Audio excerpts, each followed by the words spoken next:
Councillors, and welcome to the full council meeting. Need to remind you just to make sure your phones are turned off. Fire exits are all clearly marked. Just push the bars and you're out. And we would muster by coggles in the event of an emergency. So, apologies for absence. Good evening, Mr Mayor. We have apologies from Councillor Jordan, who's on holiday, Councillor B. Moises, who is at work, and Councillor S. Moises, who's at work. And there's also apologies from Borough Councillor Ratcliffe and Osborne. Oh, and Tyler, sorry. Right. Any declarations of interest? No? Okay. Item number 3 is to receive a presentation from Jacob Madlock from the Borough. So, Jacob, please go ahead. Good evening, everyone. My name is Jacob Medlock and I'm the Housing Standards Officer for Energy Efficiency at the Borough Council of Kingsland and West Norfolk. I can see you have an awful lot on the agenda this evening, so I won't take up too much of your time, but this is a brief presentation just providing you with some information about some of the domestic energy efficiency improvement schemes that are currently being implemented across the borough. As you can see from the first graphic on here, there are an awful lot of schemes running at the moment. It can often be confusing, the landscape that is ever changing in the domestic energy efficiency improvement sector. This graphic highlights those in green that are currently running and being implemented by the Borough Council, the ones that are expired, and also upcoming schemes as well. Now, it's just as well these schemes are available as EPC ratings in line with the borough's net zero targets significantly need improvement. The graph above comes from data from the home analytical data from the Energy Saving Trust. As you can see there in Kingsland and West Norfolk, 30,000 properties are rated D and 14,000 E, and an alarming number, almost, just over 7,500 rated F and G, which is the lowest end of the spectrum. When breaking this down a little bit further to Downham Market, majority of properties are D. I will just say as well that other properties that are A and C, they are exempt from improvement, as A and C is currently in line with the net zero targets. However, the properties that are rated D, E, F and G still require improvements. The primary scheme, in which a majority of local authorities across the country are currently improving housing stock within their district, is through the ECO scheme, the fourth wave of the ECO scheme, to be more specific. So as part of its sustainable warmth strategy, the government extended the ECO grant and it will be running until March 2026. ECO primarily for retrofits, which accommodates replacement of central heating with air source heating or ground source where appropriate, solar panels, and also full property insulation as well. Within the fourth wave of ECO, there is a flexible eligibility mechanism in which local authorities have to issue a statement of intent. Through EcoFlex, we are able to qualify households that would otherwise miss out through the ECO scheme. We have 4 routes of qualification. The first one, and the most common one on the majority of energy efficiency schemes, is an annual income below £31,000 per annum, households in receipt of certain benefits, households with an occupant suffering from a medical condition, and also bespoke targeting, in which we work with energy suppliers to justify a case for improvements. I'm proud to say since we issued our statement of intent in February last year, we have now issued 192 declarations of eligibility to households across the borough. To put this into perspective, 7 declarations were issued throughout the entirety of ECO3. So the fact that we've issued 185 more this time around is very encouraging from our point of view. Once again, just to clarify, a declaration of eligibility enables a household to access funding for a full house retrofit. A result of these full house retrofits goes back to the points I was making on the first slide with regards to EPC ratings. EPC ratings have significantly improved as a result of these declarations. So from our communication with installers and applicants, we have now determined that 95 households have received full house retrofits and now have an EPC of C or above. Whilst EPCs is our primary focus working in housing standards, carbon emissions are also, or the reduction of carbon emissions is also a significant byproduct. So on average, a household in the UK will produce 6 tonnes of CO2 per annum. And according to the DESNZ data from 2021, 16% of the UK's total emissions comes from residential dwellings. So we feel as though it's important to highlight these reductions. So as a result of our endeavours through EcoFlex, almost 534 tonnes of CO2 have been saved per annum. I've included some equivalents there, but as you can see, this is a significant figure which we feel as though must be reported upon.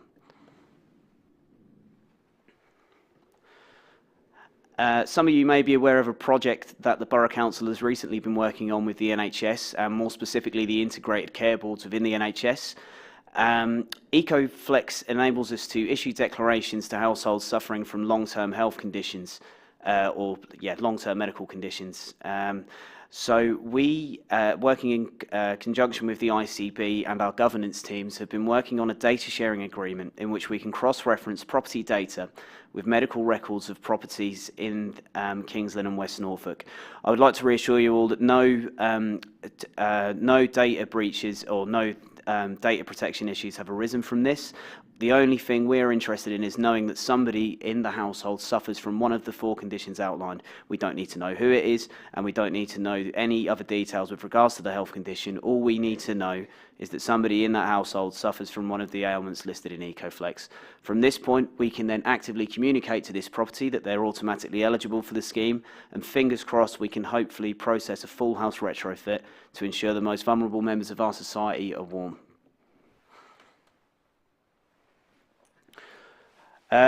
This project's going back to the medical route. There was, obviously this doesn't directly relate to Downham Market, but there's an estate in East Winch which we're hoping a majority of communities will look at and follow suit. So 14 properties down a cul-de-sac in East Winch, all qualified through the medical route of EcoFlex, and this area has now become an excellent case study and example of the benefits of EcoFlex. On a slightly different note, the environmental quality team has been implementing the Net Zero Communities grant through the Norfolk Climate Change Partnership. Now, this has been implemented in Marston and St James for the time being. However, there are more iterations of this scheme coming up which may be of interest to parishes, and we'll communicate with our environmental quality team to provide more details, but it's something, definitely something to take into consideration moving forwards.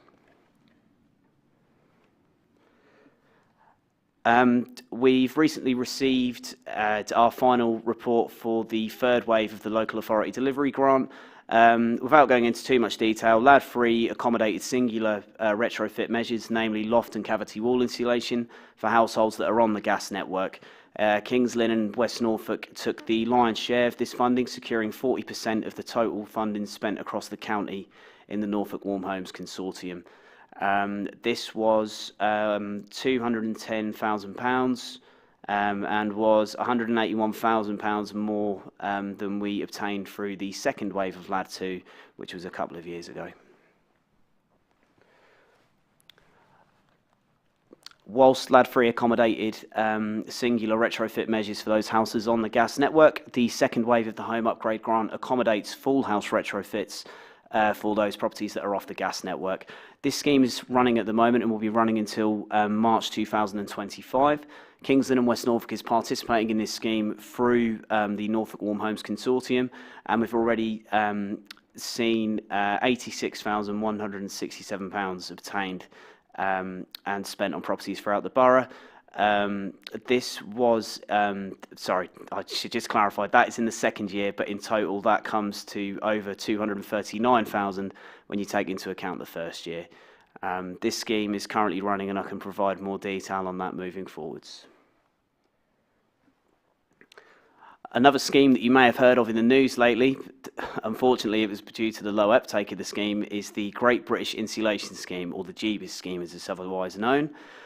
This scheme provides loft and cavity wall insulation for those properties in council tax bands A to D that have EPCs between D and G. The Borough Council accommodated this scheme in conjunction with our EcoFlex Statement of Intent, and we are currently overseeing installs, although the install rates are not as prevalent or prominent, should I say, as the Eco scheme, simply due to the nature that installers are not finding it as financially viable as they do the Eco scheme. The impact of this initiative, though, is clear to see. There's some before and after shots there. Thermal imaging tools really do capture the before and afters of cavity wall insulation. The picture on the left there highlights heat escaping the property and the external walls being warmer, whereas the picture on the right highlights the external walls being colder, meaning that more heat is being kept in. So these differences are clear to see, and hopefully we can push this scheme on moving forwards so that more households can access the improvements. And I can circulate these after the meeting, but the Borough Council has been issuing case studies on a lot of the schemes that I've just mentioned on this presentation. So whilst we're busy implementing the HUG, Eco and GBIS schemes in the privately rented and owner-occupied sectors, Freebridge have been busy implementing the second wave of the Social Housing Decarbonisation Fund. Social Housing Decarb accommodates full house retrofits within the social housing sector. So far, 83 properties have received full house retrofits across Freebridge's stock, and we will continue to liaise with the heads of sustainability at Freebridge throughout the duration of this scheme. Just a quick note about our website now. Following consultations and community engagement, we heard from a lot of members of the community that our website wasn't up to scratch in terms of accessibility and people finding their way around it. We have now implemented a lot of portals to do with energy efficiency in which people can make a referral through, very straightforward. So once again, I can forward that on after this presentation. So in summary, with regards to home improvement schemes, we've got a long way to go with regards to meeting our net zero targets. However, our performance over the last 2 years is certainly encouraging. Due to the various qualification routes available with regards to eligibility, very few households are going to miss out on home improvement opportunities. We're currently displaying a clear commitment to improve the energy efficiency of dwellings within the borough through our participation in the different schemes referenced on this presentation. Whilst I'm here, I just wanted to provide a quick note on our cost of living support and fuel poverty support. Hopefully people have heard of this here, but the Borough Council's Beat Your Bills roadshow events have currently, we've been doing them throughout 2023 and 2024, in which we work with local charities, our Lily team, Waste Management, Environmental Quality and many others to deliver community engagement events. As you can see on the schedule there, we've got one coming up just outside here in Downham Market on the 26th of July, so hopefully we can see some of you there. The Borough Council has also now set up a cost of living working group which will look at ways in which we can assist communities and residents across the borough moving forwards. I appreciate there's a lot to take on board there, and I'd like to say thank you for your time, allowing me to present. Does anybody have any questions? Yes. EPCs, yes. When were they surveyed? So they were done in 2023 from the Home Analytics. Sorry?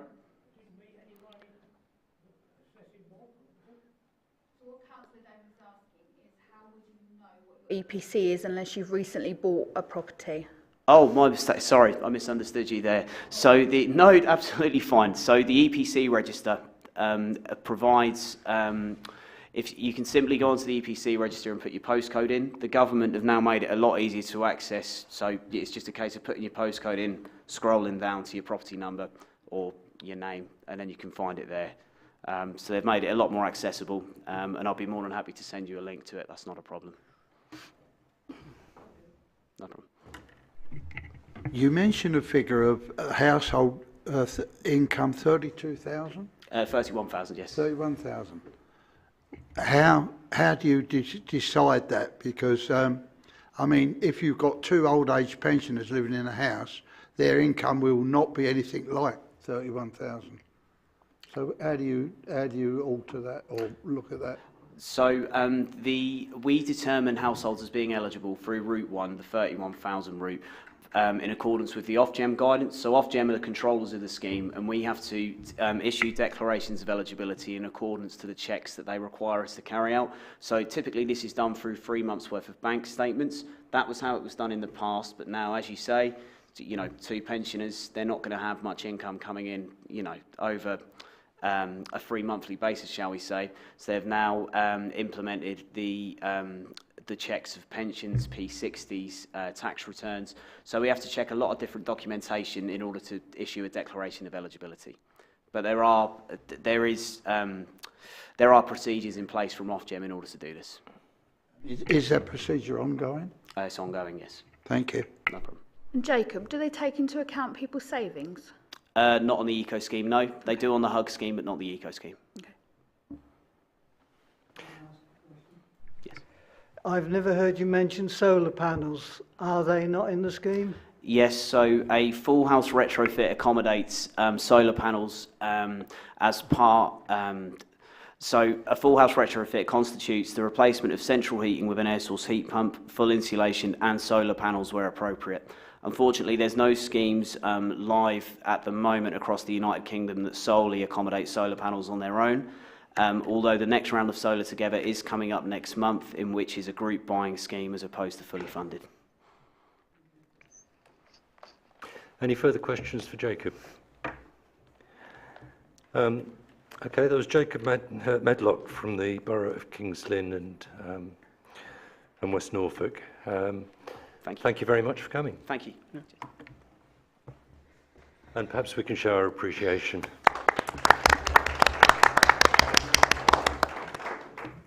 Next on the agenda is to receive a presentation from Jenny Groom, representing the RAF Association relating to the Freedom of the Town Award. Thank you very much for allowing me to speak.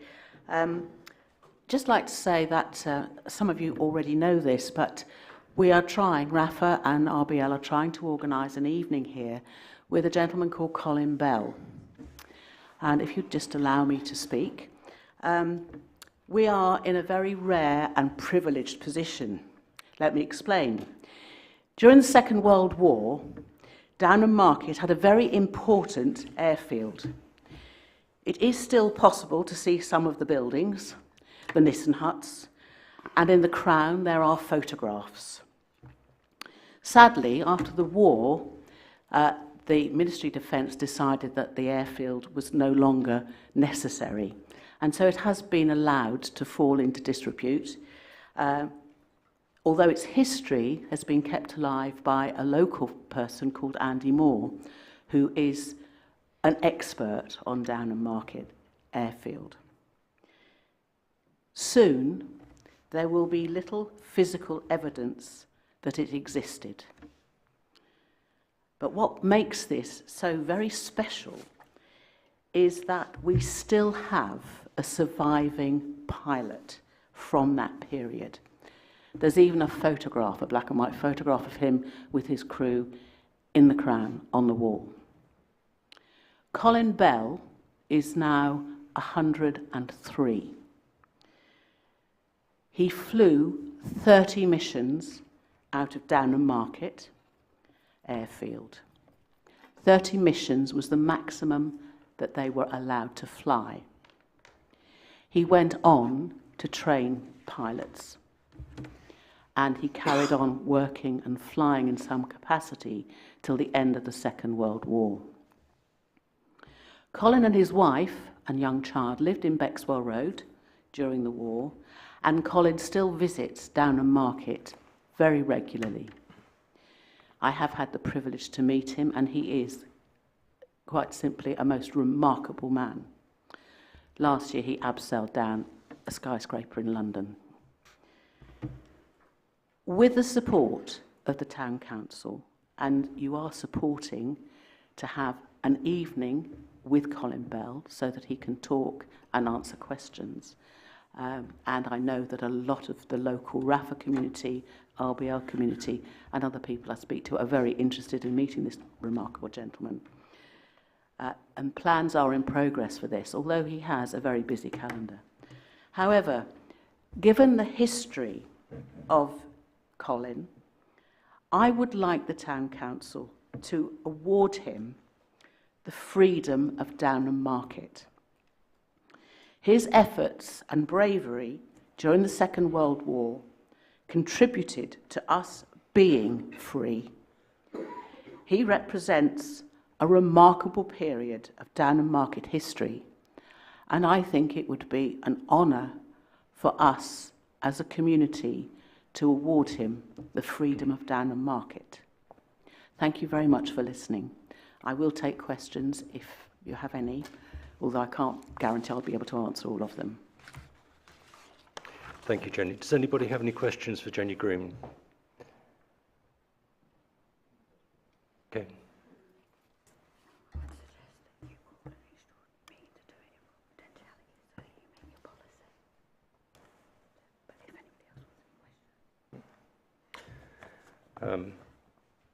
We have a suggestion that we call a emergency general meeting to discuss this idea.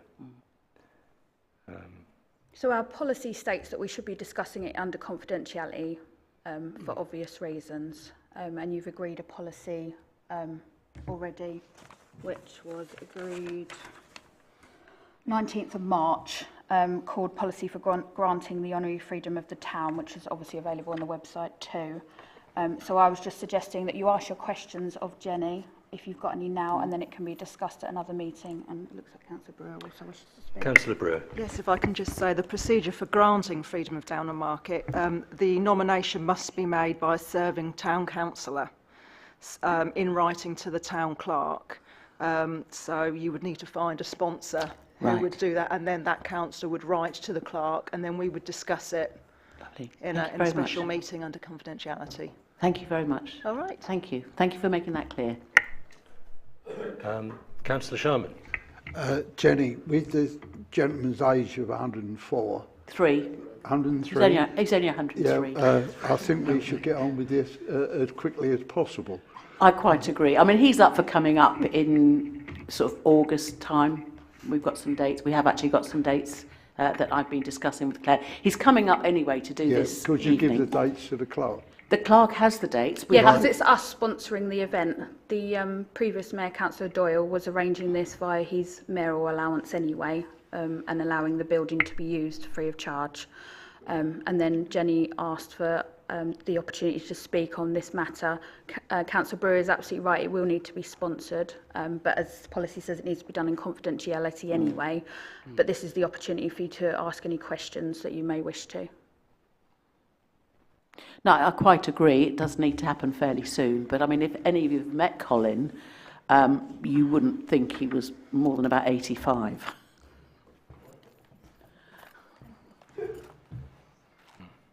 Any further questions? Thank you, Jenny. I think Councillor Damon wants Oh, sorry, Councillor Damon. Oh, thank you. Thank you for Yes. listening. Yes, I thank have you to very say, much. when he comes here, you must meet him. He is remarkable. Okay, thank you very much. Thank you. Is your phone pinging? Sorry. Someone's phone is pinging. Oh. It's not mine. No.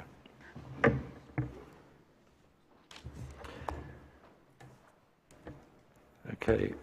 Item number 5 is to receive Town Clerk report and Mayor's announcement. I have very little to report, Mr Mayor, because most of it's already on the agenda, but I just wanted to welcome Councillor Buxton back to the Town Council after her uncontested election, so congratulations. And Yes, we've also welcome have Councillor Dixon. We're just waiting for Mr Dixon at the moment to make contact with the Town Council, and then we'll obviously ask him to sign the acceptance of office, and then he will become Councillor Dixon. Thank you. I have a few announcements to make. On Saturday, the 22nd of June, there was the first of the quiz nights for the Mayor's charity, Downham Dementia. And I'm pleased to say we raised over £130 on that evening from the quiz and the raffle.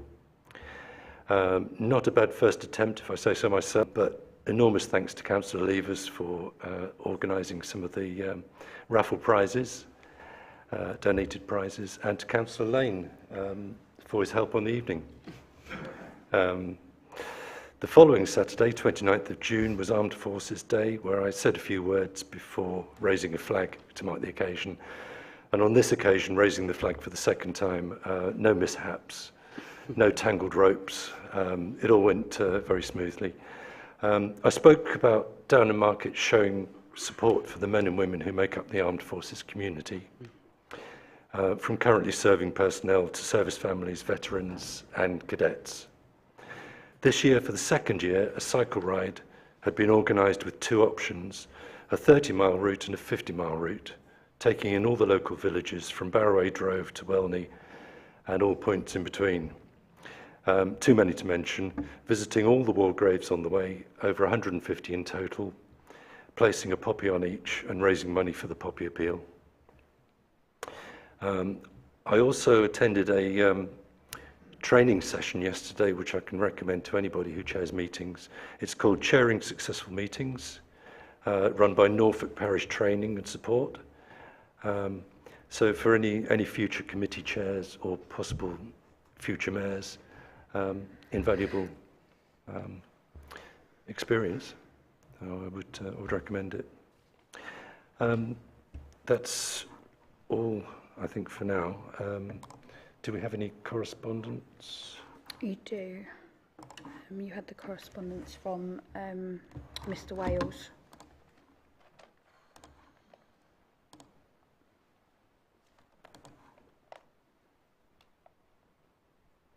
So I'll just read it out. It was on the website. But dear Downham Market Mayor, Councillor Barry Hobbs and Town Councillors, I would like to convey Diane and my thanks for your kind recognition of my 35 years as Town Crier. The council members and past mayors have always been given us tremendous support and encouragement throughout those years. I have been proud and enjoyed representing Downham Market at many events around Norfolk and in the town. I would also like to thank the staff at the Town Council who over the years have given me so much help and information to make our civic occasions run smoothly and with such a good atmosphere. I will wear my pocket watch and chain with pride and hope to find a way to incorporate it into the Town Crier's regalia for future events. Diane would also like to thank you for her bouquet of flowers presented to her at the cake cutting. I would also add my thanks to her for all her support and practical help over my time as Town Crier. I hope to be able to represent the town for some years to come, and again thank you for all the opportunity to enjoy promoting our town. Ray Wales, Town Crier, and Diane Wales. Thank you, Claire. I had one email which was from somebody called Bill Metcalf. He had recently organised a visit to Denver Sluice Complex for a group of physicists from London. He says it was an excellent visit. We were all impressed by the knowledge, enthusiasm and competence of the Environment Agency's local superintendent, Dave Pollard. Separately, he lives on the edge of the Fens in Waterbeach, and from talking to members of Dan Pollard's team, he knows how much he's respected from within, especially how he's managed the local water system during this year's appalling weather. He says, having talked to my colleagues from the Institute of Physics, I intend proposing that he should receive some sort of recognition or honour for his work and that of his staff to protect the Fens, and indeed for his advocacy on behalf of the Environment Agency. He was writing to me as the Mayor to ask if I or colleagues would be prepared to support this recommendation, that is, if the Environment Agency decide to put Dan Pollard forward for some sort of public recognition. If anybody wants to come forward on that, please do. I don't propose to do anything about it this evening, but it is something we could perhaps consider. We move on to item 6, and that is public participation. Do any members of the public wish to speak?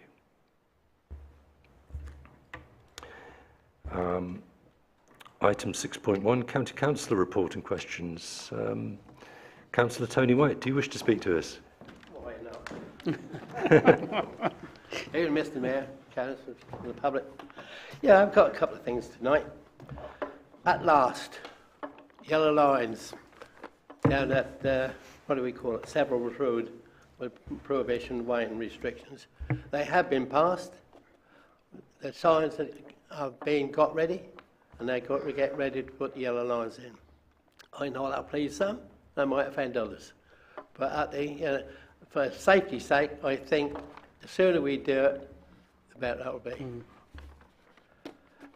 And the second one is, from the office, I was asked if I would do anything on Oldbury Lane. Yes, I will finance that. That has been looked at to do the road and trim the hedges, and I've actually sanctioned that to be done. Thank you. Thank you very much.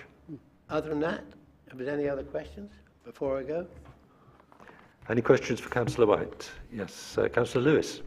Yeah, can I thank Councillor White for his hard work and perseverance in getting these yellow lines put down the bottom end of Railway Road, Bridge Road, and that where a lot of traffic does build up and makes it difficult for other people to get into the town and virtually blocks a roundabout up. So thank you very much. Yeah. It's only taken nearly 4 years, but never mind, I've done it. Got there in the end. Councillors, if I can just remind you that I have circulated a report that Councillor White has also issued to us, and that has been uploaded to the website as well. Currently, we didn't have a report section for you, Councillor White, so we've put you with the borough councillors at the moment, so I apologise, but we're sorting it. See? Never thought of you, say that. But I always turn up. You do. You do. For which we're grateful, thank you.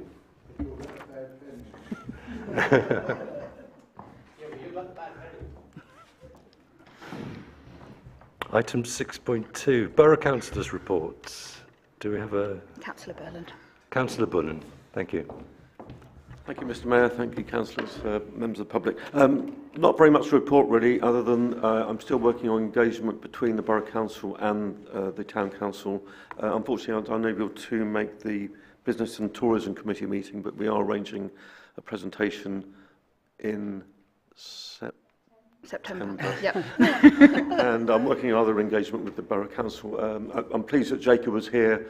It does demonstrate that the Borough is very keen to engage more with the Town Council. So please, if you've got any requirements for us to do other presentations, I'm sure that we can arrange that. Other than that, there's not very much business in the meetings in the Town Council, in the Borough Council at the moment. So I don't know whether you have any questions, please. Do we have any questions for Councillor Bullen? You've been very gentle on me. Thank you very much. Thank you very much. Thank you very much. I'm afraid I have to leave now, but thank you very much, Mr Mayor. Thank you very much. Thank you again. So members, just a reminder that again, Councillor Osborne has sent in a report because of his apologies, and that has been uploaded to the Borough Council section of our website. Councillor Radcliffe did not have a report, however, did welcome any emails if you have any questions, and Councillor Tyler remains unwell, unfortunately. And on to item 7, to approve the minutes of the extraordinary full council meeting held on the 25th of June. You didn't mention the police, but there is no report. No. And I'm just reminded there was no report from the police. So I propose we accept we approve the minutes of the extraordinary full council meeting held on the 25th of June. Do we have a seconder?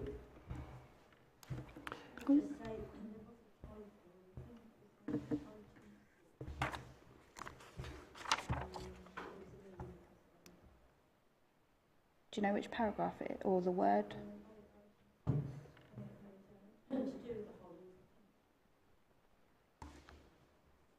Oh, yeah, it's a slop. It should be slope. So if you could just initial where the changes as well for me. Yeah. Okay, so we need a seconder. Sorry, do we have a seconder? Councillor Julie Pyatt. Yeah. All in favour? That's all, thank you. Item 8 is to discuss correspondence from Ron Bailey, researcher to Lord Foster, regarding lithium batteries and agree actions. So this is the item that Council asked me to pop on from the last meeting. Just a reminder that it said, I'm writing to ask your Council to support our campaign to improve the safety of lithium batteries used in e-bikes and e-scooters and their disposal. He then goes on to introduce himself. And then it says, as you'll probably know, lithium battery fires are on the increase and there have been over 1,000 in the past few years, nearly 200 injuries and a dozen fatalities. Homes have been destroyed. The cost of the UK runs into billions of pounds. You will now no doubt know the examples in your area. And then he attached a spreadsheet for you all. Lord Foster and the Electrical Safety First are promoting the attached bill, which you've had a copy of. So that to ensure a greater safety in the use and disposal of lithium batteries, and are aiming to get it into law as soon as possible. It has its first reading on the 5th of June, so obviously it's had its first reading, but we haven't received an update since. We have the support of many national organisations, which he goes on to list.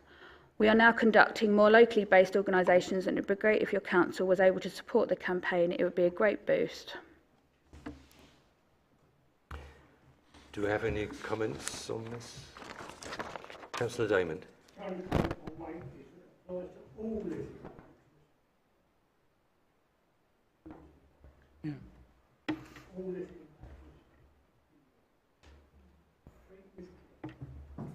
Councillor Lewis. That does include cars as well that are plugged in the handles.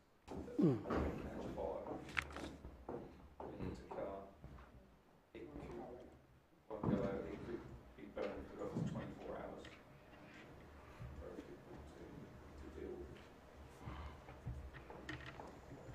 with. Do you have any further comments or questions? Yeah, I think we as a council should be supporting to ban anything from China or any foreign land, and anything that hasn't got our certificates on should not be allowed in this country. And I think because of the dangers, as Councillor Lewis and I both know through the business, that lithium batteries are dangerous if not treated with respect. And I don't think people are putting them in the right bins when they distinguish them and finish with them.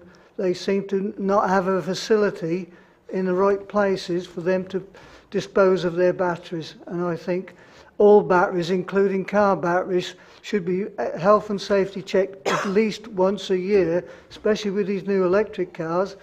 With the Tesla especially, they catch fire quite often. And I think it's time we did stand up and support this gentleman, but with more information.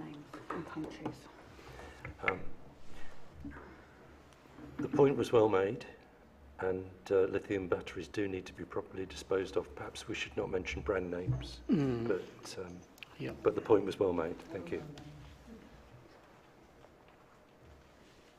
Do we need any further? If you wish to support it, you'll need to give me a proposer and a seconder, and obviously vote on it.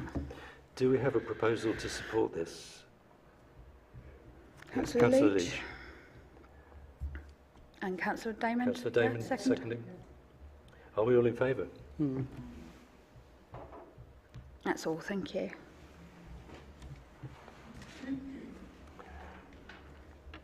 Item number 9, to consider the committee membership of the Property Committee and agree actions. So again, you've had a paper on this matter. So on the 7th of May, Council voted to appoint certain councillors to this committee. Now, sadly, as we all know, Councillor Doyle is very unwell and unlikely to attend council meetings for some time, and therefore that's going to be a long-term vacancy in there. It's slightly obviously changed since the agenda went out because the North Downham Ward candidate has been elected to the council.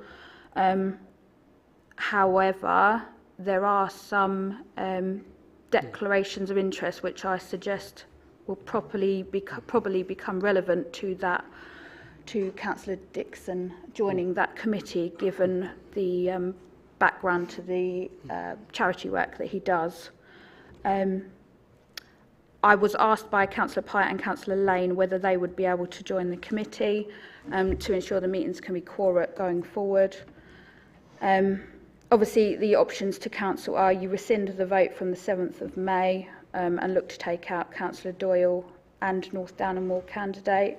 You could obviously look to take out one, not the other, vice versa, but anything requiring that would obviously need a rescindment. Obviously, the other option is to add an additional or 2 members to that committee as council sees fit. But as I say, if you wish to make any changes, you will need to rescind the vote on the 7th of May. Councillor Levers.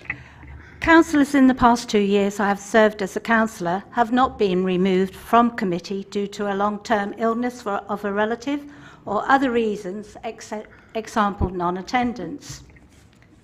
And as the clerk has just said, Councillor Dixon is the new ward candidate, councillor, and he was proposed on the date that you said, the 7th of May. I would ask, sorry, would we be asked to consider construction of the committee if we did not have 2 councillors who want to be members? I would ask you all, is it ethical in this instance to remove a councillor from a committee? In my opinion, Councillor Doyle should not be removed from this committee. Thank you.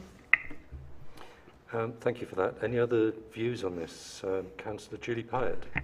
Yeah, I'm on property committee, and the problem is at the moment. Thanks. Hear me? There's the thunder. Yeah, where was the lightning? Yeah, the problem is at the moment we've got Councillor Doyle away. Another member hasn't attended the 2 meetings that we've had, so I think we're down to 4 voting members. Now, I've just been on holiday. I will be at the next meeting, but if we're getting very close to not being quorate,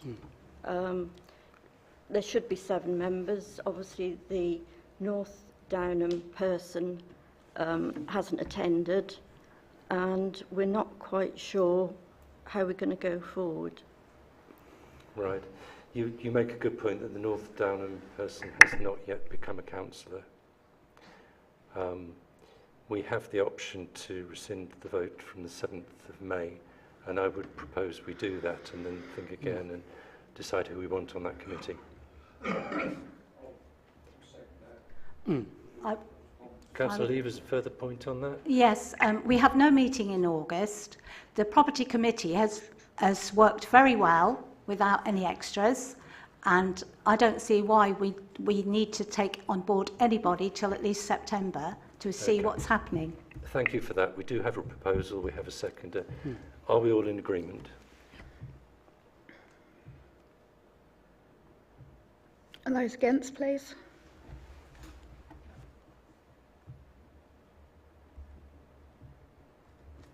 And those abstaining, please. Thank you. So that's passed. So that is passed. So I now don't have a committee, so you will have to now make a committee. Right. Can I propose that we admit Councillors Pyatt and Lane to the property committee along with those who are currently attending the committee? So you can have 9 members on the committee, yeah? So no, there will be 7. Sorry, you're swapping out, or you're adding Yes, to? swapping out. Swapping out. So swapping Councillor Doyle for Councillor Pyatt and North Downham Ward for Councillor Lane? Yes. Okay. Do we have any views on that? Can I make that a proposal? And do we have a seconder? Councillor Lewis? Councillor Lewis to second. Are we all in favour? And Councillor Levers? Against. And Councillor Diamond? Against. Lovely, thank you. So that's passed. Okay, that's passed. Moving on to item 10, to receive correspondence from the Borough Council relating to cycle storage and agree a reply. So you'll all be aware that the Borough Council have been looking to include cycle storage additional in Downham Market via a 100% grant. They've come back to us. We've already agreed that there would be additional bike storage to the end of the town hall to replace the old cycle hoops and make them more accessible, because they're quite against the blood box at the moment. So that's already been approved by a property committee.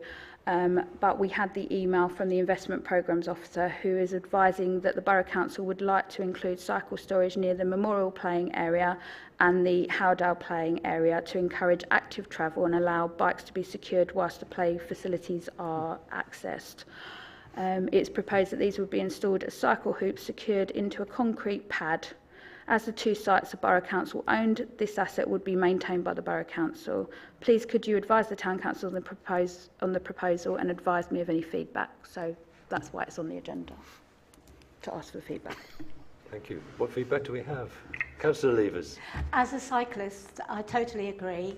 I have to lock my bike to something that is stable, otherwise it's not covered under insurance. So I would totally agree with those cycle storage. Thank you. And we do need extra cycle storage in the town. I think the site near Boots is a little bit dangerous, because I understand the children are using some of the apparatus to jump over the wall. So it would be nice if they weren't outside of Boots's or away, far enough away so that they can't use our wall as a jump.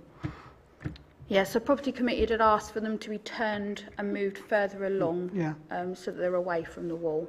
Yeah, that was my only concern for safety of children. I'll make a proposal that we accept the borough's offer. Thank you. Yeah. Do we have a seconder? Thank Councillor you, Levers, Councillor thank you. Are we all in favour? Yep. Lovely, thank you all. Moving on to item 11, to adopt the terms of reference for the following committees, starting with Business and Tourism Committee. Councillor Levers. Councillor Levers. I would ask that full council accept the terms of residence for the Business and Tourism Committee.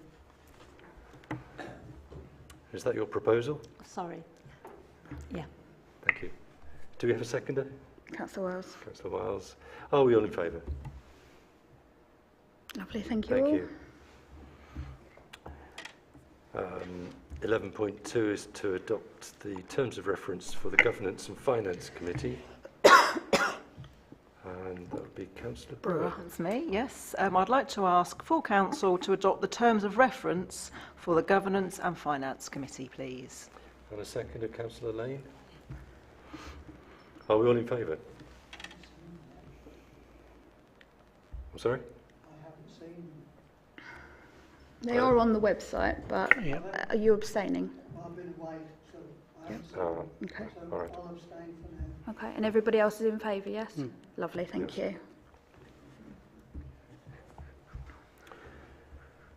11.3, to adopt the terms of reference for the Property Committee. Councillor Lewis. Yeah, I'd like to ask full council to adopt the terms of reference for the Property Committee for the year 2024 to 2025. And do we have a seconder? Councillor Wells. Councillor Wiles. Are we all in favour? Councillor Pyre. I'll abstain till they can leave. Okay, and Councillor Diamond. Okay, so 2 abstentions, thank you. Item 12 on the agenda is to receive outside bodies reports. 12.1, Downham Market and Downham West Point Joint Burial Board. Councillors Damond and Westrop. Councillor Westrop. Yes, just to advise council that I've met with the administrators for the burial board, but had quite a long and interesting conversation with him, and I understand that the next meeting for that is scheduled for sometime in November. So nothing report-wise, but just to say that that activity has taken place. Thank you. Safer Neighbourhood Action Plan, known as SNAP. Councillor Levers and Wiles. Councillor Wiles. We haven't met since the last meeting, but I'd like to just read this out for you. Please note that my actions in this report were from acting as a private citizen and not a councillor. Councillor Levers has highlighted problems with cyclists riding through the Wales Court dangerously, involving youngsters and adults alike. This problem will be raised at the next SNAP meeting on the 29th of July, along with hopefully an update on the next subject from the police.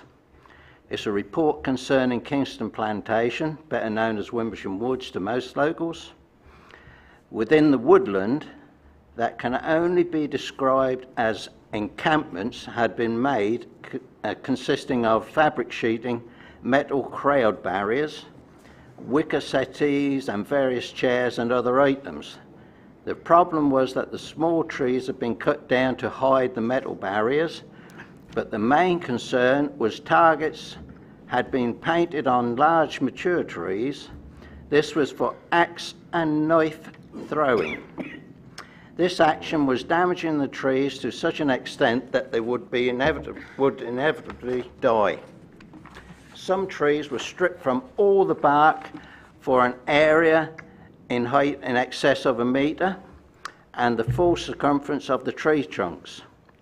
I had also received complaints from walkers who were concerned for their personal safety from such activity, so I decided to phone 101. On speaking to the call handler at Wymondham, it was immediately obvious that there was no interest in doing anything about this problem, and all sorts of reasons were made why nothing would be done, such as a private property. Perhaps the owner gave them permission to damage the trees. I pointed out that knives and axes were being used where the public were present and told them about the public complaints and that those weapons were being transported via a public highway, but to no avail. My reply was, "Okay, fine, thank you. I will deal with it myself." It was only a few minutes later that a more senior officer returned my call, as I expected, and asked me for the full details, asked if I knew who the landowner was, and do I have any photographs of the damage.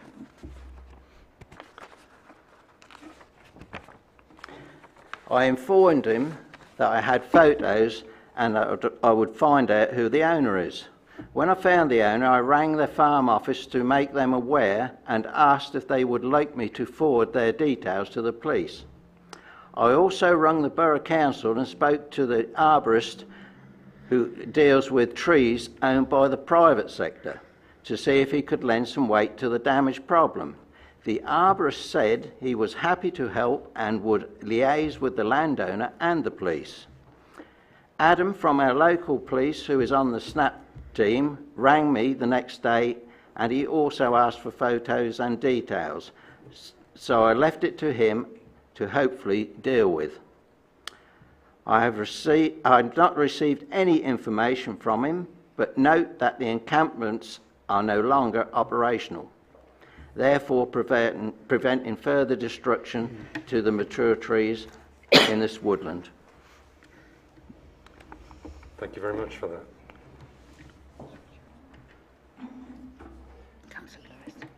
Councillor Lewis. Yeah, can I just ask Councillor Leaves and Councillor Walls, when you go to the next meeting about not only about the cyclists in Wales Court, they might be children, but there are actually adults that don't know the highway code and are riding their bikes on the path down Bridge Street, down Railway Road, the wrong side of the road, and have actually nearly bundled people over and against the traffic. So could you just ask we will make if they sure can make that all those more points vigilant? are put to them. And I thought it was law to wear a helmet while riding your cycle, isn't it? No? Right, okay. Councillor Levers. I'm well aware of all those incidents. In fact, when I spoke to the 5 people, 2 of them were teenagers or 18, 19-year-olds. I quietly spoke to them. They came straight off outside Boots. The other 3 adults were very abusive. So, but I will definitely pass this all on because it is so important. I've been walking yesterday morning with the dog I walk. A young lady was coming up on my side of the road path on a bicycle. I'm afraid I wouldn't move, but she did say she was sorry. So it is a very big something happening now that we have to tell the police about. Any further comments or information? No? Okay, moving on. The 12.3 100-acre charity, Councillors Wiles and Damon. Anything to report?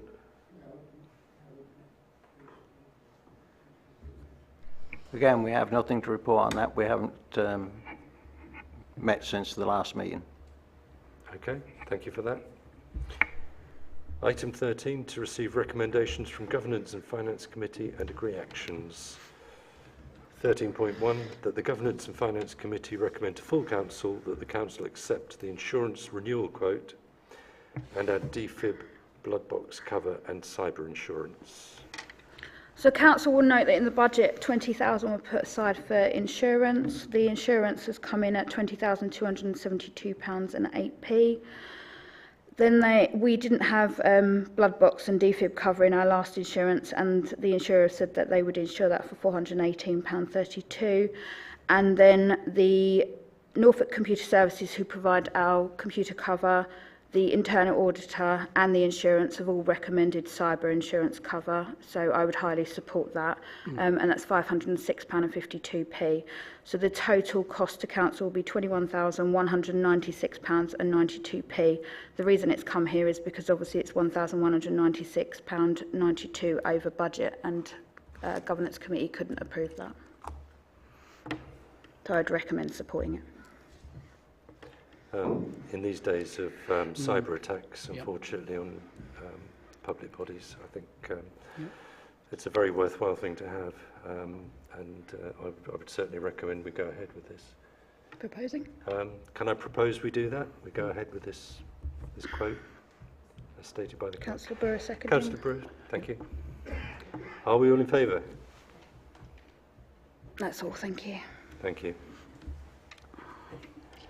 13.2, that the Governance and Finance Committee recommend to full Council that the Business and Tourism Committee are provided with the outstanding Community Development Committee budget of £13,084. Now, the Business and Tourism Committee have taken over some of the work of the former Community Development Committee. Perhaps it's only right that they should take over the budget that was there, because they will have expenditure. And I would like to propose that. Sorry, Councillor Pyatt, do you have it? Just to say, there are other events going ahead as normal, which are going to be arranged by the office. What budget do you have for doing, like, the Christmas light switch on? The expenditure for Christmas lights will all come out of that budget, because it will all be a tourism-related activity. So although the office will organise it, the budget will still come out of business and tourism. Right, thank you.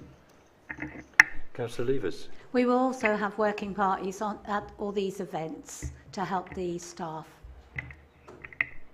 Thank you. Can I propose that we accept that recommendation? Do we have a seconder? Councillor Wiles. Are we all in favour? Are you in favour? Yeah, Councillor Lane. All, thank you. Thank you. 13.3, that the Governance and Finance Committee recommend to full Council that Councillor Wiles be added to the bank mandate as full signatory. We are at least one short on the bank mandate. And, I'll propose that, yeah. Councillor Wiles has agreed to step up and take that on. I'll propose. Proposed by Councillor Lane. Do we have a seconder? Councillor Lewis. Yep. Are we all in favour? Thank you. Are you voting, Councillor Wiles? Are you abstaining? you can vote for yourself because you're receiving no monetary gain from it. So, yeah, good. Yes, all in favour. You are allowed. Thank you. 13.4, that the Governance and Finance Committee recommend to the full Council a change of auditor to Norfolk Association of Local Councils, with the funds being taken from the professional fees budget. Do we need any explanation? Do we have any questions on that? Can I propose that we do that? And do we have a seconder? Councillor Charlie Player. Are we all in favour? That's all, thank you. That's all, thank you, yes. 13.5, that the Governance and Finance Committee recommend to full council that the current standing orders are adopted for a further 5 months to align with the financial regulations review period, I should say. Can I propose we accept that? And do we have a seconder? Councillor Wells? Councillor Wiles. Are we all in favour? Yeah, that's all, thank you. 13.6, that the Governance and Finance Committee recommend to full council that the updated grant policy be adopted with the removal of reference to the Community Development Committee and acknowledging that all grants will be reviewed by the full council during 2024 to 2025. Councillor David. Yes. Grants we are giving to other people. Yep, Councillor Damon proposing. Right, seconded by Councillor Leavers. Thank you. Are we all in favour? That's All in all, favour. thank you.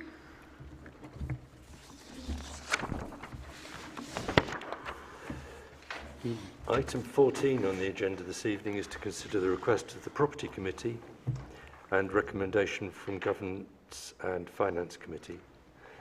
The Property Committee request is that approval from full council be sought to use the funds from the £100,000 car park repairs budget to start the work on the new Jubilee Community Centre car park. Governance and Finance Committee's recommendation is that the Governance and Finance Committee recommend full council refuse the request of the Property Committee to use the car park repair budget to complete the suggested work on the new Jubilee Community Centre car park. The committee feel that the future of the site must be considered as a whole during the 2024 to 2025 period to ensure best value is received for the ratepayer. Do we have any comments or questions? Councillor Pyatt. Can I ask the clerk to read out their full reason for this? This is only part of the reason. I think that would help if the clerk could read the full reason why they refused.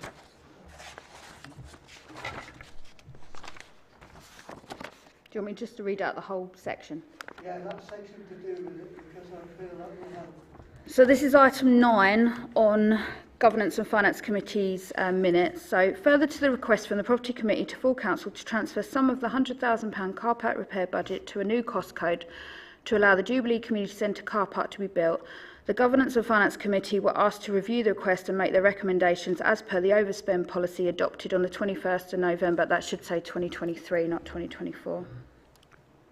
They haven't actually been approved yet. Members discussed the full council budget in the meeting on the 12th of December 2023, where full council explicitly voted not to provide a budget to the JCC car park or changing rooms. It was noted that if full council were to approve the Property Committee's request, the full council vote would need to be rescinded.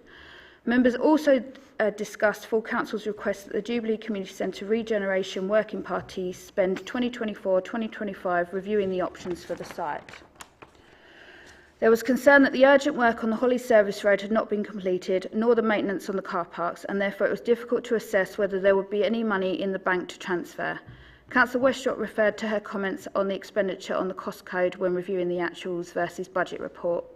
Just to refer back, Councillor Westrop quoted that there had been 11,000 spent from that budget, or circa that figure. Members were concerned that Fields in Trust had not approved the car park and there were still planning matters outstanding such as the noise management plan and traffic management plan, plus the asbestos report was awaiting review via the planning team at the Borough Council. The review date is the 30th of July 2024. Just to make Council aware, that was actually approved today, so condition 6 has been discharged. Members believe that the internal work on the Jubilee Community Centre following the June 2024 asbestos report was more pressing than creating a car park which would change locations if a new building were deemed appropriate. Members queried if a grant for the upgrade work to the Jubilee Community Centre could also include the car park and therefore save the ratepayer some of the cost.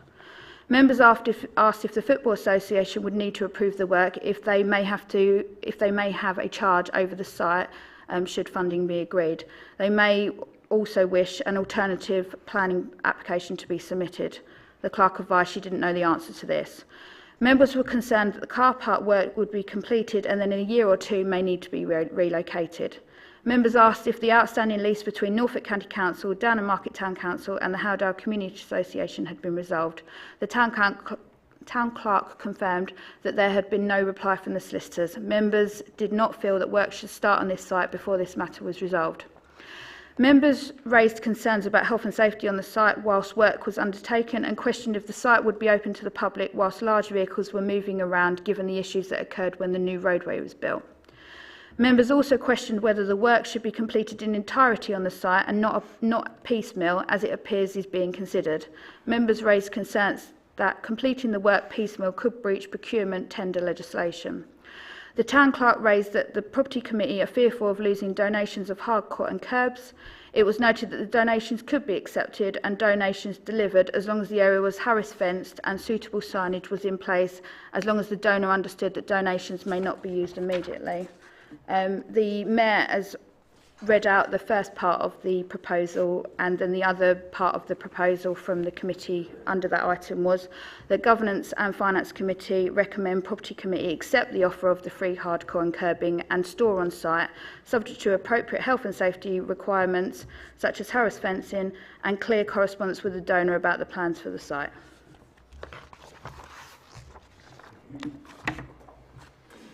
Councillor Lewis. No, good evening, and with all due respect, first of all, can I say how disappointed I was and am how the Property Committee have been disrespected and treated over this, because we had a debate about the car park and voted to take it to full council, not to Governance and Finance. So with all due respect, Mr Mayor and Clerk, why did you feel it necessary to step in and change a decision or move it across to the Governance and Finance Committee?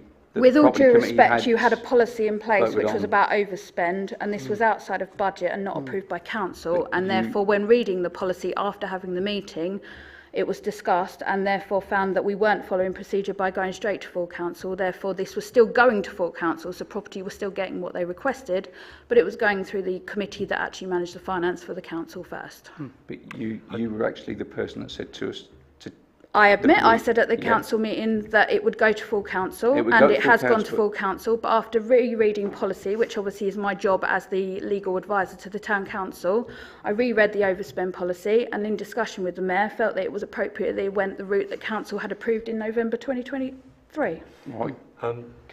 Yes, I do note your concerns, but the thing is, it's right and proper that it goes through Governance and Finance. We're talking about reallocating funds from one area to another.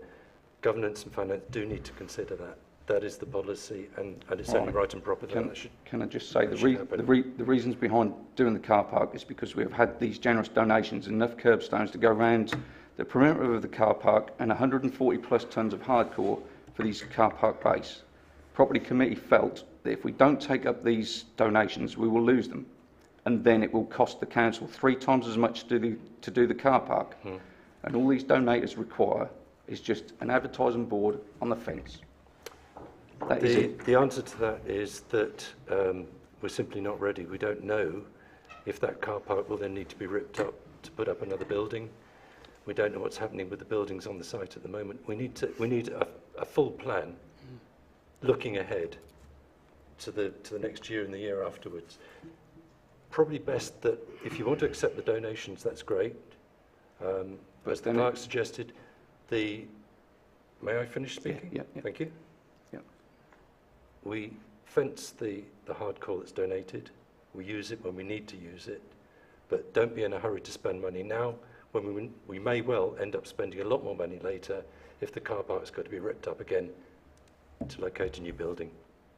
We need a plan going ahead, a full plan for everything we want to do there, not just take advantage of a free gift because it's there.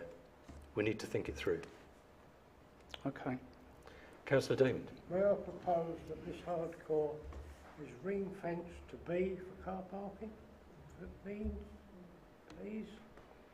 And not used for other things? Yes. I mean, the only problem with ring fencing is that if Fields in Trust or the Football Association, if anything related to their finance goes through, they say they don't want a car park, then you've just accepted something that which you then can use nowhere else. Which is why when Governance and Finance were discussing it, was they said that it would be accepted, but it would be explained what was happening. Councillor Bray. Yeah, I can understand that this is disappointing for Councillor Lewis and for the Property Committee, because I know they are very motivated, and I feel very privileged to be part of a council that has got high aspirations, especially for that site.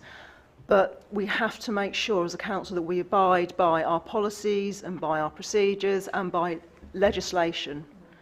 This is to protect ourselves as councillors, to protect the council as a whole, and to protect the taxpayer.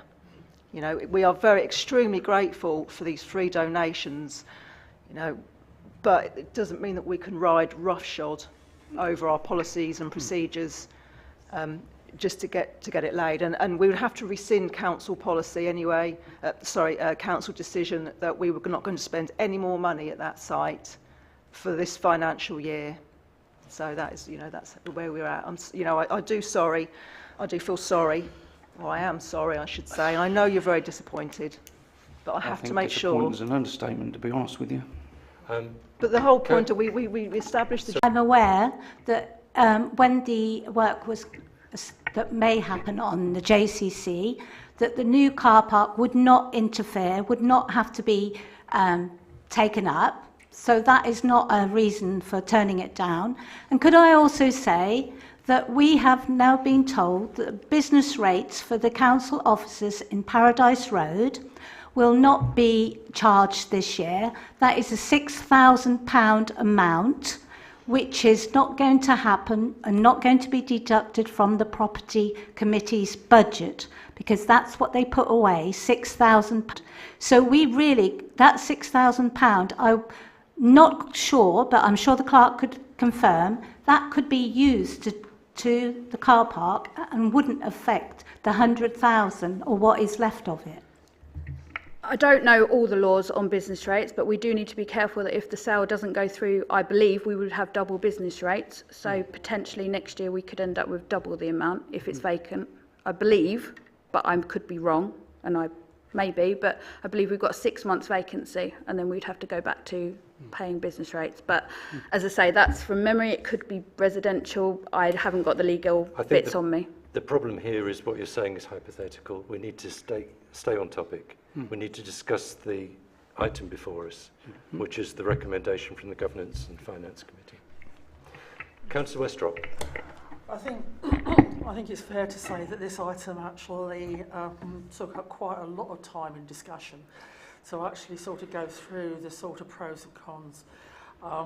And what it simply boils down to is that we cannot sort of hypothecate money around to actually sort of suit ourselves basically, and thereby sort of run the risk of actually breaching council process, council procedure and the financial regs really at the end of the day.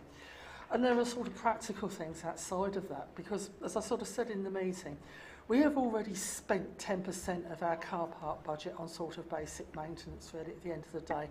How can we justify actually taking money out of a maintenance budget and putting it into a speculative car park really at the end of the day, where we might actually find ourselves, 6-7 months down the line, actually facing some quite terrific bills as far as car park is concerned. Car park money was there to actually sort of maintain car parks.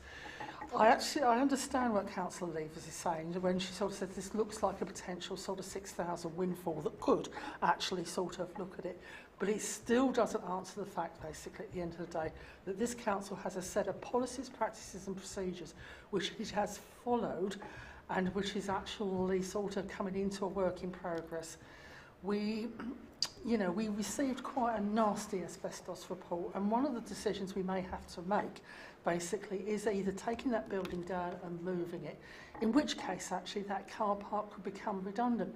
It is, as the Mayor says, hypothetical. Until we actually have a solid plan going forward for that site, it would be too high risk to actually do anything on that site that could be of a semi-permanent and permanent nature. And like Councillor Brown, I understand the absolute disappointment of Councillor Lewis and one or two other councillors who would like to see progress on the site by putting that sort of car park in. But we don't know actually what that site's going to look like in the next 12 to 18 months. And we cannot run roughshod over our procedures, basically, by actually putting in something that in the long run actually may not be of benefit to the site. Councillor Pyatt. Yeah, I sat in that meeting as a member of the public, and I found that some legal advice should have been given to that committee so that this didn't get out of hand like it is doing. And I find the disappointment on his face is obviously great, but I still think there is time for manoeuvre around. If we go back to the regeneration group and speak between us and the legal advice is given to them, I think we would come out better in a better way. Unfortunately, I don't personally now at this moment, after listening to the full amount of your reason for not giving it, I find that we are not ready to take anything on. We're not in a position. We were given instructions as a regeneration group to investigate possibilities for 12 months. Already we're jumping all over the place. We're waiting for signs to come to be put up. We're waiting for all sorts of information from the FA and various bodies. Justin's done a hell of a lot of work with the FA to try and get us some good stuff up there. People have got other ideas, but I think at that meeting some legal advice should have been given to a very unexperienced council committee.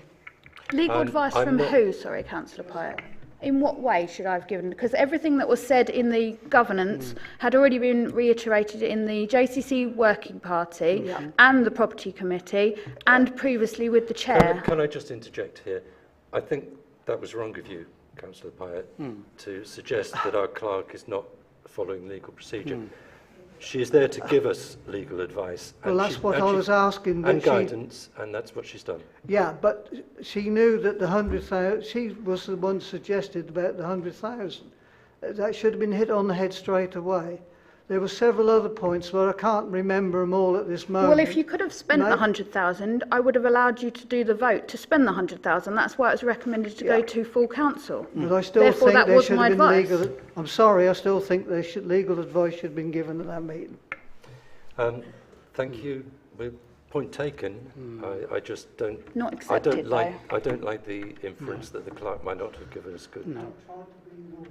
I'm just saying it should have been given. Councillor Lane, you wanted to? The 100,000 figure this year, so some of the money will go on maintenance that we do need done. So that figure won't exist when the roadway is done. You have already spoken on this, Councillor Lee. Oh, Is this a quick point? Yes, a very quick point. I suggest that we propose to come back to this and not make any decision tonight. That's my proposal. Do we have a seconder for that?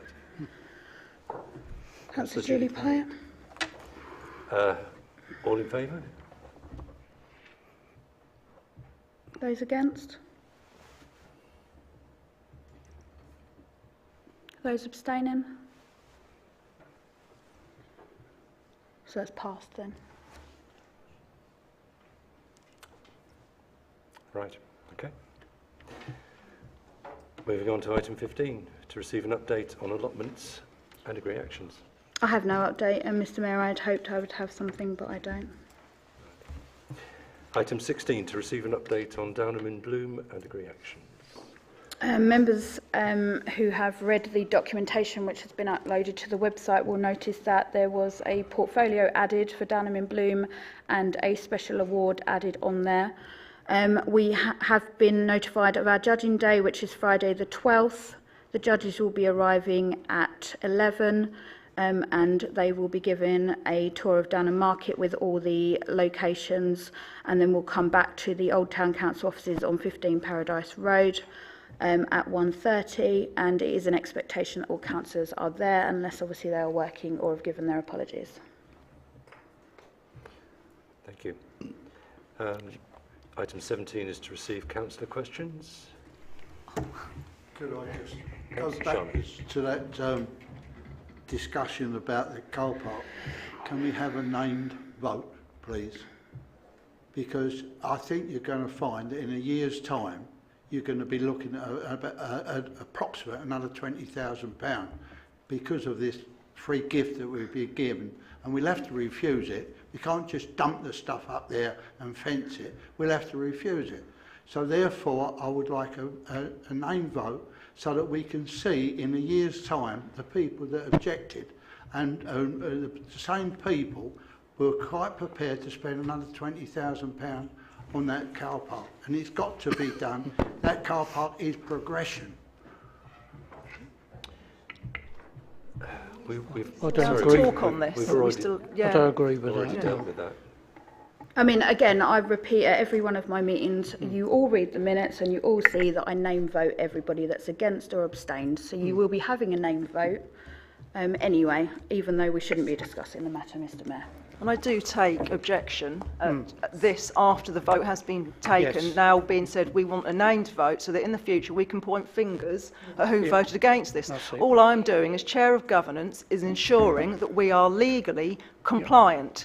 We will have to rescind decisions that we made just a few months ago again. Now, I've explained this time and time again. I can't make it any clearer. These are policies that governance put together. They're set down. I don't make the rules. We just make sure that we're adhering to the rules, and they are all accepted. They're read and accepted by full council. Okay, so now we can't just rescind or alter or ignore them. No. And I do object to now being threatened that in a year's time people will know my name and that I voted against laying a temporary car park at the JCC. I mean, just to be clear, that was not the vote to go against laying a car park. Councillor Levers asked for this not to be discussed in this meeting any further and to discuss it at a future meeting. So nobody has voted against doing anything. The agreement was to discuss it at a future meeting. Do we have anything else to add? Councillor Levers. Sorry, Mr. Mayor, but this is a resident phoned me today and asked me if the clerk has any more information about getting a cash machine in the home. Cash Access had been in contact and they're expecting it to be about 12 months until there is one, but that is subject to planning permission. So no short-term solution. Thanks. Any other questions? Sorry, Councillor Lewis. Yeah, Mr. Mayor, just touched on Fields in Trust. I didn't have time, and obviously everything else. Just something that picked up on Fields in Trust. Right. Are you happy for me to just read this out? Which is 2.1 buildings with a clear ancillary use to the public recreational use of the site. 2.1 some buildings, structures and facilities are directly associated with and support the recreational use of a green space. For example, sports pavilions, changing rooms, toilets, storage facilities, car parks for the field users and associated CAFs. And although formal consent may be required in some instances, our general position is to be supportive of buildings and facilities which have a clear ancillary purpose to the outdoor recreational area. The total amount of structural and building footprint, brackets including related facilities such as car parking, should not exceed 20% of the overall protected site area. Otherwise, formal consent should be sought. I hope, and that's off the Fields in Trust website, if that's of any information. That's information to bear in mind for when it comes back to council. Any further councillors' questions? Yeah, sorry, just one more. Could councillors then write down their ideas and do a drawing of what they would like to see up at the JCC as well, please? And we can circulate them and share our... If you're inviting councillors to contribute, then please. That's yes. Not a bad yes, idea. I am. Good. Thank you. Councillor Lewis, there's been two sort of circulations about public consultation documents, and that actually it would be really useful if we could have some feedback to do that for the next meeting. I think it's also important to note that it's not councillors' job to draw plans, but to come up with the ideas and then go to an architect to give us some blue sky thinking. All right, thank you. Any further questions or comments?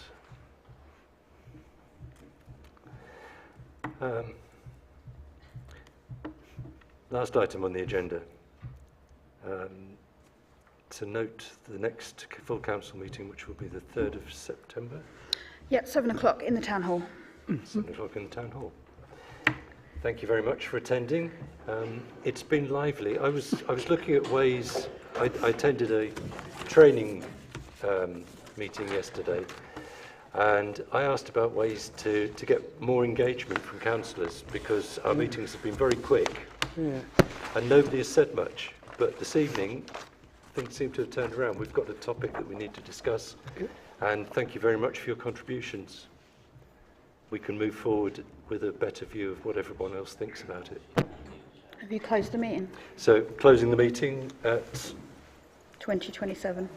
2027.